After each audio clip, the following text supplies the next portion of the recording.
Hello, friend. Welcome to Legal Design Thinking in Real Life, a live series provided by Lawyers Design School. I'm your host, Hannele Korhonen, and I'm the founder of Lawyers Design School. And today we have a special treat lined up as we get closer to Legal Design Summit that's happening in September. So joining us is Andrea Lindblom, and we'll talk about BrainFactory, that is part of the summit experience. If you didn't know, Legal Design Summit is more than just talking about legal design. It's also about putting legal design into action, and that happens in the BrainFactory. Hello, Andrea, and welcome. Thank you. Hello, Hannele. Happy to be here. Thank you for joining us. Where are you at the moment, physically? Right now, physically, I'm at work at the court in Helsingborg, my regular work. I've been here since 2011, so that's 12 years. Time passes by. And that's where I am. Great. And anyone watching live, you can join the discussion. Please put in your questions and comments in the chat box, and we can get to your questions to the best that we can. But maybe we can start with a brief presentation of who's Andrea and something about your story.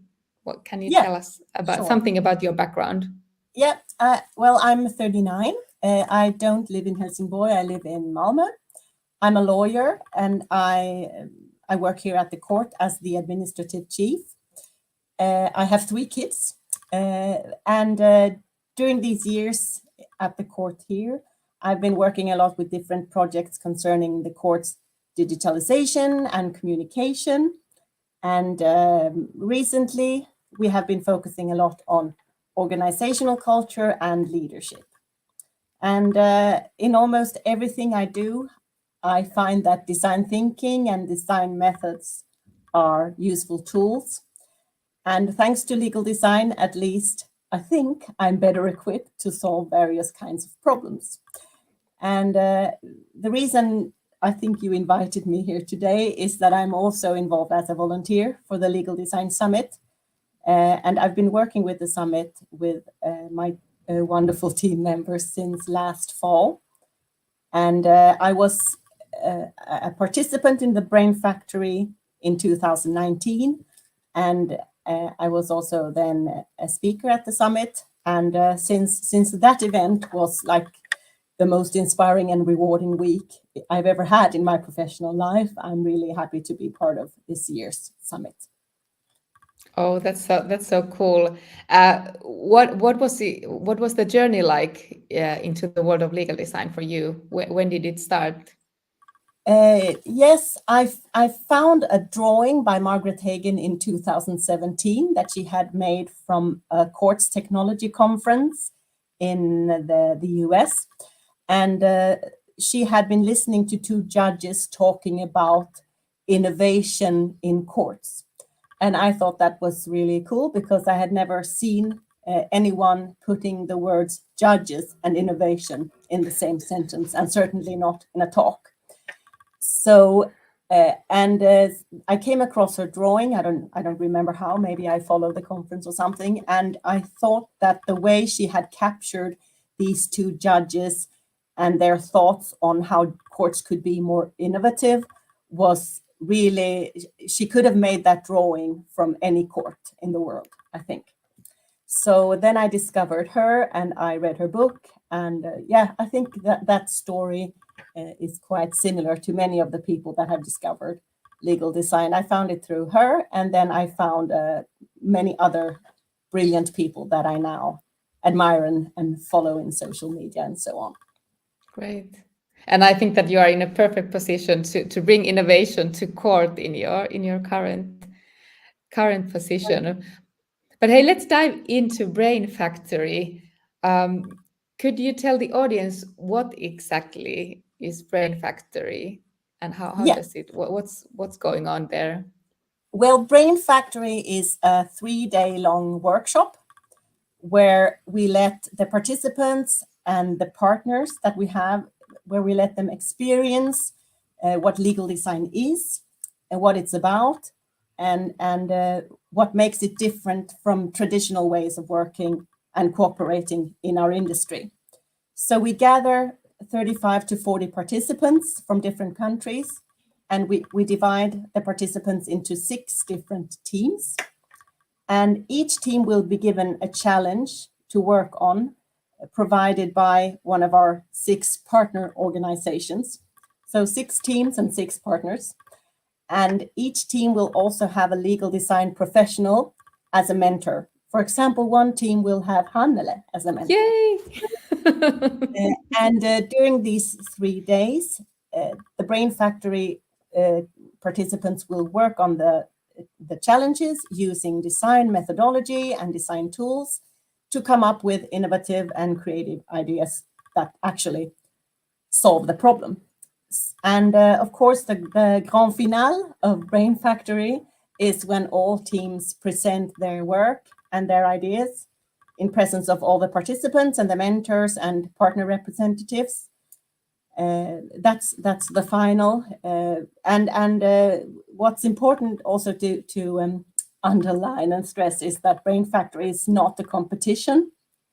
It's a workshop, and it's about learning, it's about the teamwork and having fun together. And something that we have redesigned for this year's edition is that instead of staying at one conference center during those 3 days, we have decided to have BrainFactory pop up at different venues in Helsinki.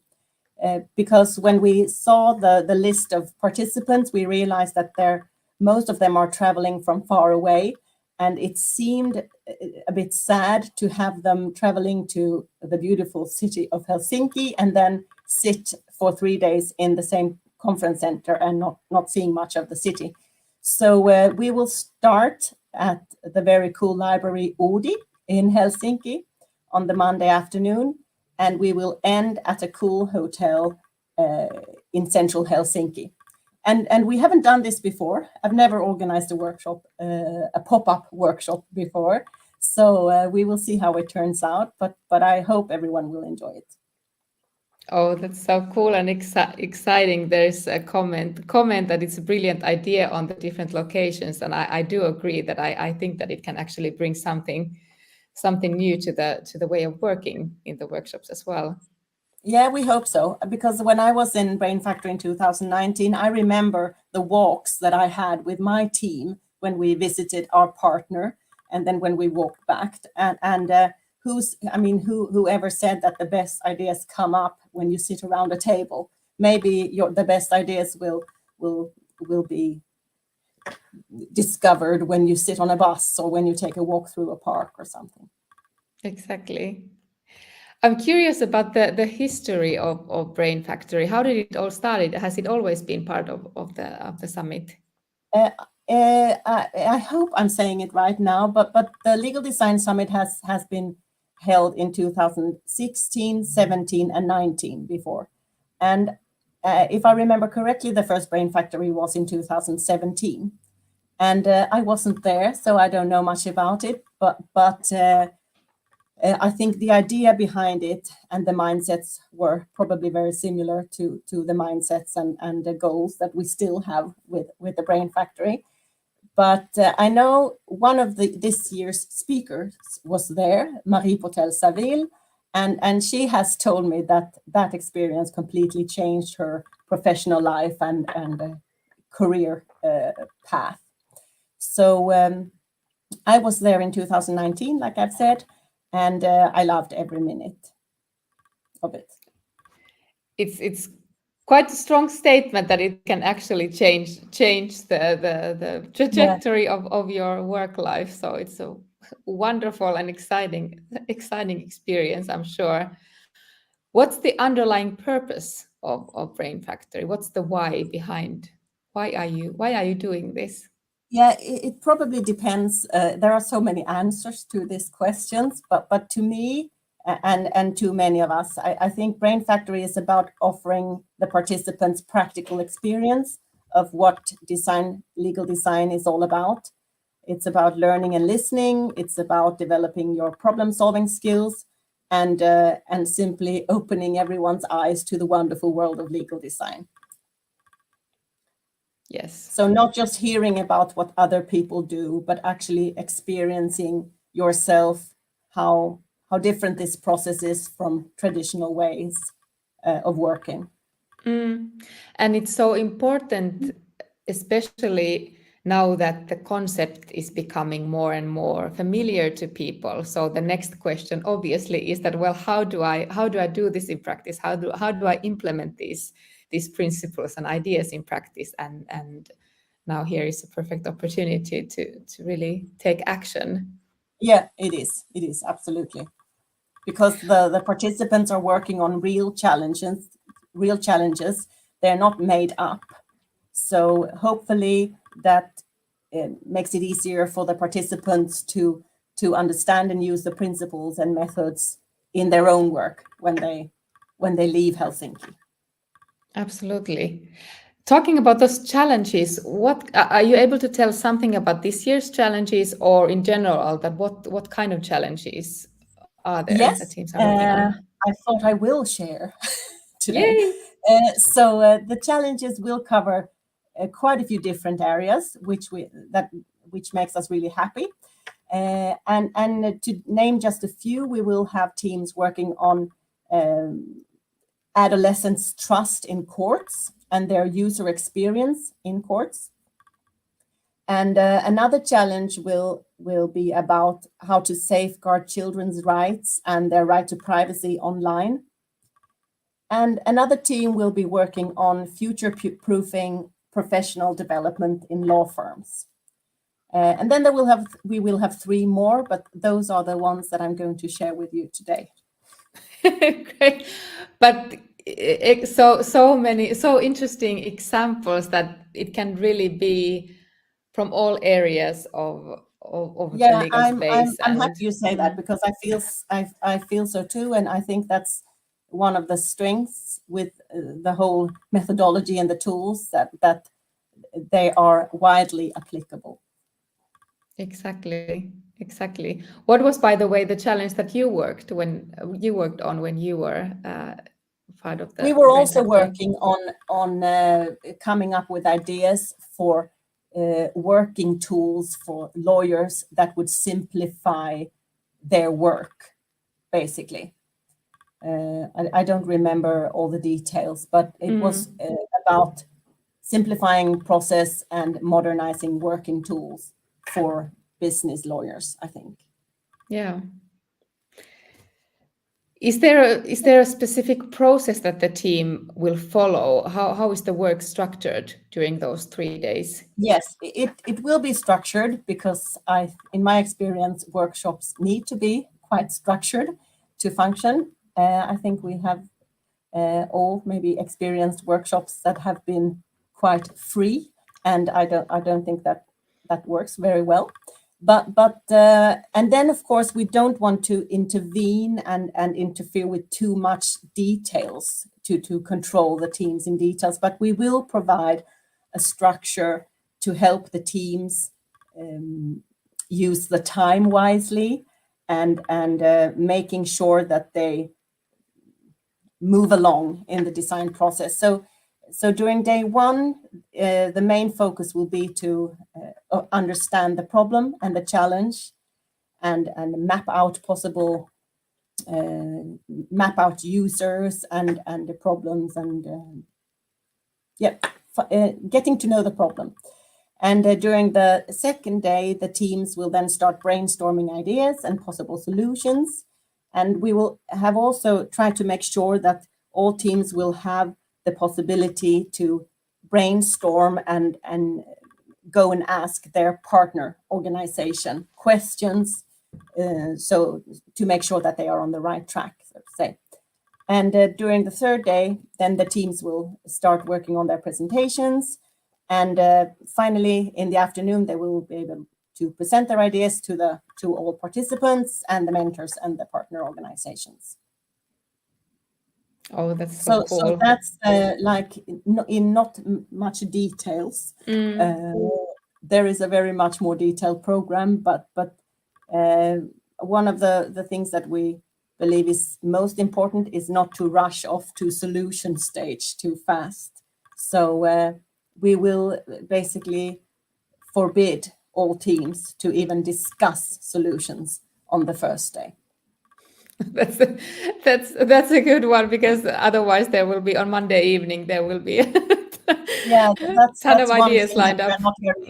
we're not well trained to hold off solutions. Exactly. And it's true, as you said, that it's a fine line, that the workshops do need structure, but then allow this freedom and flow of working, so that it stays in balance. I agree. What can you tell us about the teams who are working in those teams? Well, we have people from quite a few different countries, I have to say, which is really exciting. It's mainly lawyers, but it's lawyers from many different fields of the law. We have people from academia, we have general counsels, there are a few students. So we hope that it will be a good mix of backgrounds and nationalities and personalities in the teams. And do you think that the team members will have different roles, or do you guide that teamwork somehow?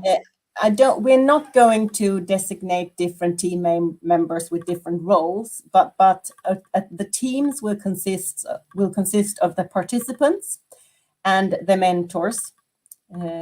And then each mentor will also have an assistant that will help the team to document the process and maybe take some pictures that we can send out to the participants afterwards. And then some of the teams will also have representatives from their partner that will be joining the team either during the whole process or during parts of the process, and depending a bit on the partner's availability and the complexity of the challenge, maybe. So there are different roles in the teams, definitely, but we wouldn't want to intervene too much in the actual participants that have applied to the BrainFactory. And one thing that is certainly important for us as organizers is that everyone gets to have a say, and that everyone feels equally appreciated and heard in the team. Sure, that's an important learning as well, how to collaborate, truly collaborate, and let other people present their thoughts and ideas as well. Yeah, not easy. What about the results and impact of BrainFactory? What kind of solutions are you expecting or hoping to see? I don't know, but I mean, the results are the way I see it. The results are the ideas that have been discussed and the process that the teams have been going through and experienced, and of course, like every single participant's personal experience is also a result for us. And then, of course, it's up to the partners organizations whether they would like to make use of these ideas that have been brought forward. And we, of course, hope that they will find the results interesting and intriguing. But it's hard to know. We're very happy about the challenges that we have been designing with the partners, and we think that all teams will have great things to work on. Yeah, that's true, that the impact is so much wider than just the concrete outcomes that the teams will present on the last day. Like you said, that people come out totally changed their work lives after the experience. I mean, that's one of the exciting and quite, at least in my experience, unique thing about the Legal Design Summit is that there is so much going on personally and professionally with many of the people that come. It gives gives people new thoughts and so much inspiration and hopefully new friends.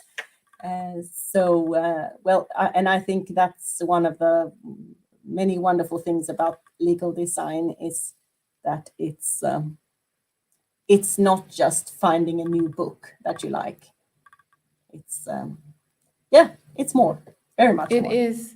It is, and what I love about Summit is the possibility to meet the like-minded people, because innovation and working with these new ideas can get really lonely sometimes, and you think that you're the only one and trying to push these new ideas, and when you meet tens and hundreds of people who are working just as desperate as you are, then it's like, okay, there's hope in the world and we can do this together and all that. Yeah.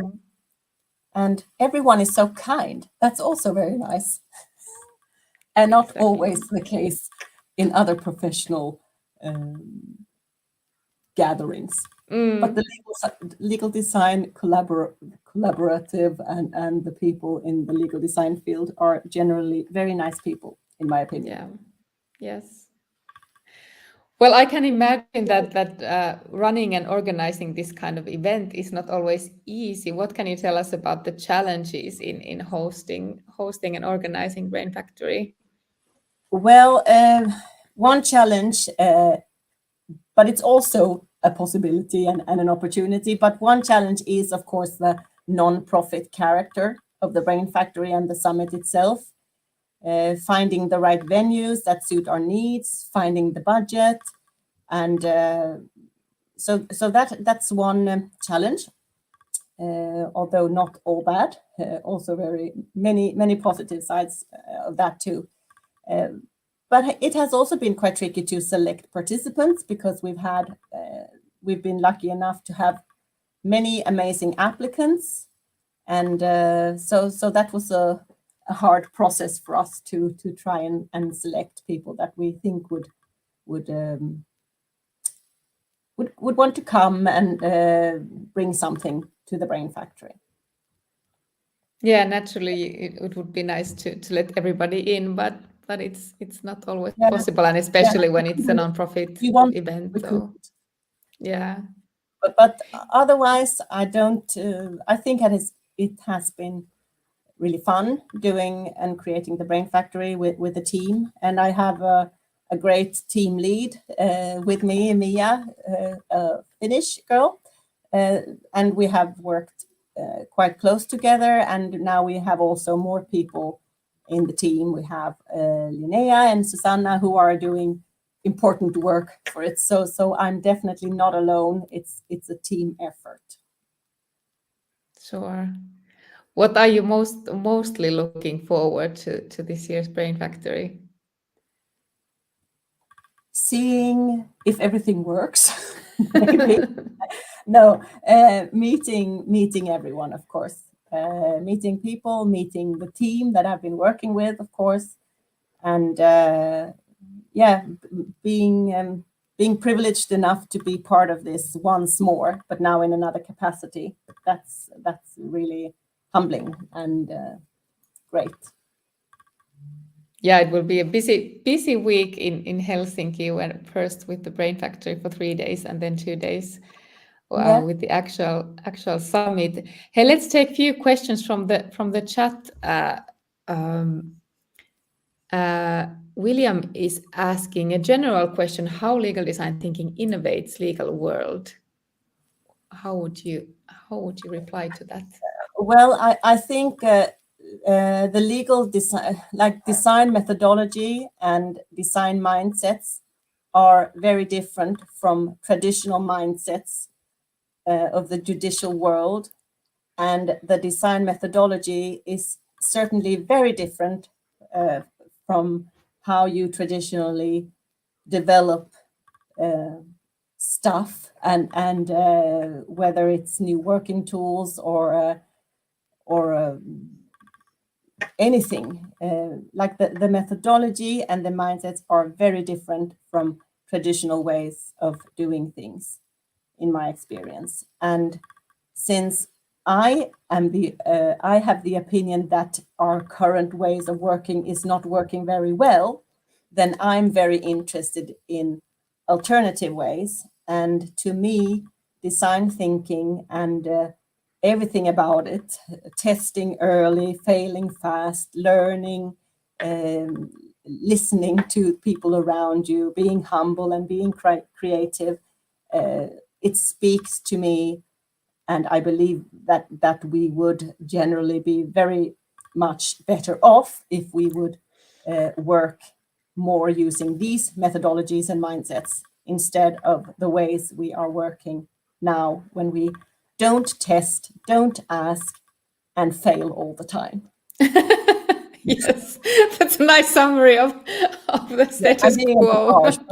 But it is a hassle. I mean, I'm in the public sector, and I think it's not just me. It's many people that are seeing different projects where much money, millions and millions, is invested, and the results is just, they're not good.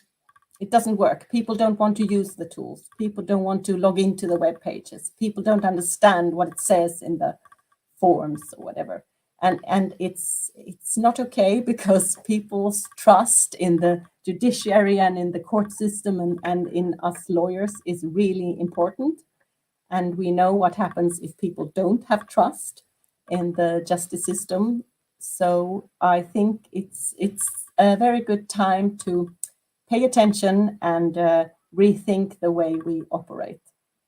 Yes, for sure, for sure. And then when you start this process, start to implement and start learning this new mindset, then when you face these bad design solutions every day in our system, it's like it's all there in front of your eyes, but you don't see it until you start questioning that there are better ways to do this. Yes.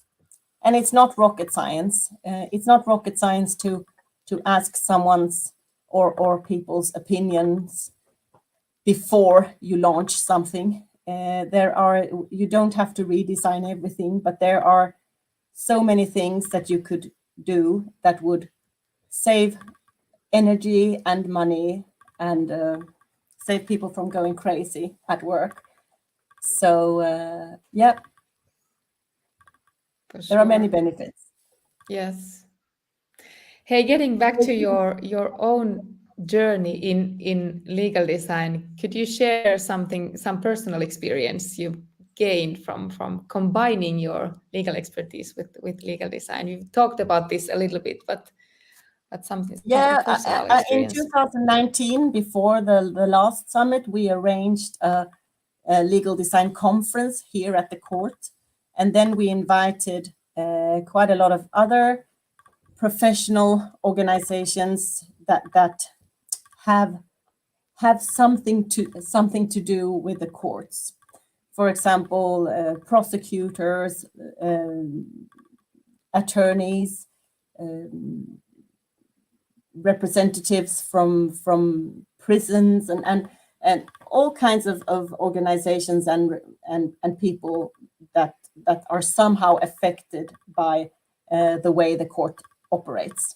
So we invited them to the court and come and work with us for 3 days on challenges regarding the future of the court. And there it was a little bit like BrainFactory. We divided the participants into groups, and they got challenges, and they were going to come up with ideas and about how things should be. And the whole point of doing that was challenging, like I just said, like challenging the ways we are doing things now. And I think my former boss said when she opened the conference that we invited you all here not because we don't want to continue doing what we're doing. We invited you here to encourage you to challenge the way we do things and find new paths. And starting with user needs and actual problems, instead of starting, for example, with the tech that is available or not available, or starting in some other weird way of thinking.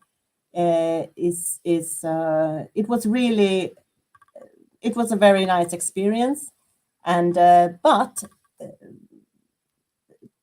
the problem was after that conference, we had of course hoped that it would be easier to make actual turn these ideas into reality.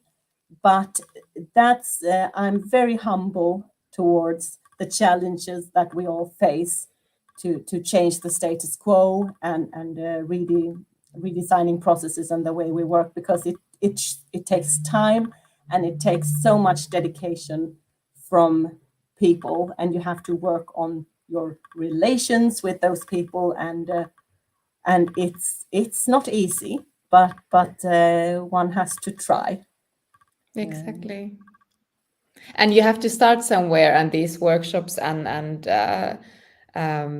they are a great start to inspire people, but then the work, how to really make the change happen in the real life, then the work needs to continue. It's not easy, and I mean, you wish that someone would just give you a pile of money so that you could have your own projects and doing those projects the way you would have wanted to do them, but that hasn't happened yet.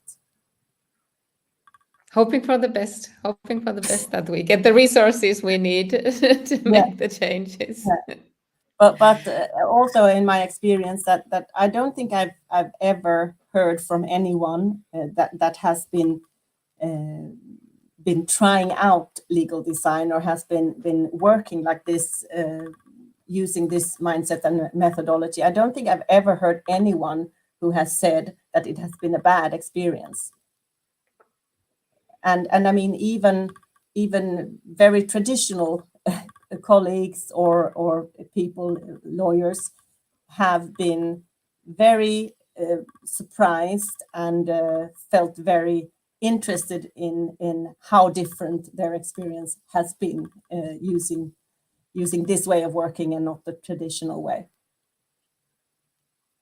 Yes. So that's good. That's good news and gives hope. Based on your own experience, what would your advice be to someone who's interested in getting started with legal design in practice? Where to start? Well, I think just start small. Read one of the many amazing books that have been written about legal design in the recent years. I have some of them here right beside me. But that's what I would recommend. And then I mean, Margaret Hagan writes in the beginning of her book that legal design is a new pair of glasses.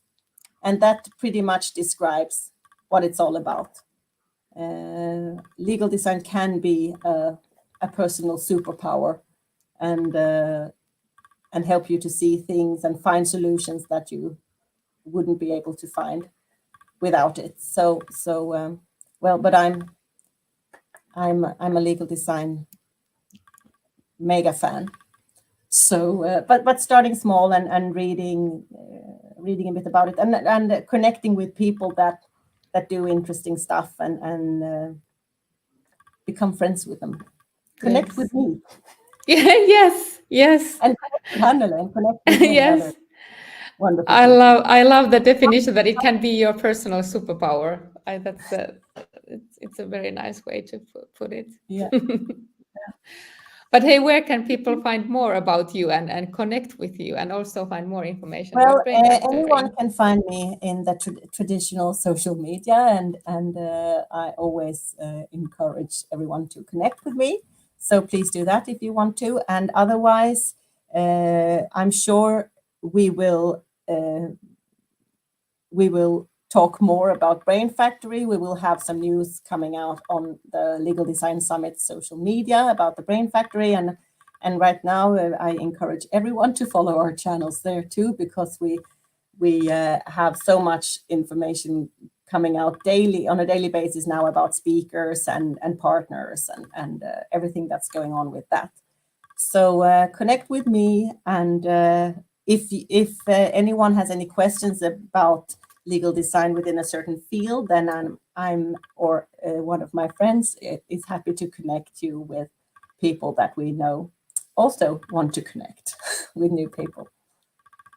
Oh, So that's don't be strangers. Yeah.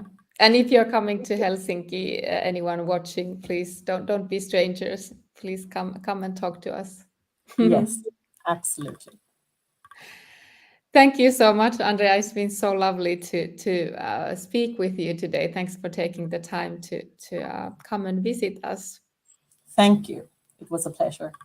Yeah, and have a great day. And thank you everybody for watching. Thank you, and we'll see you next time. Bye bye.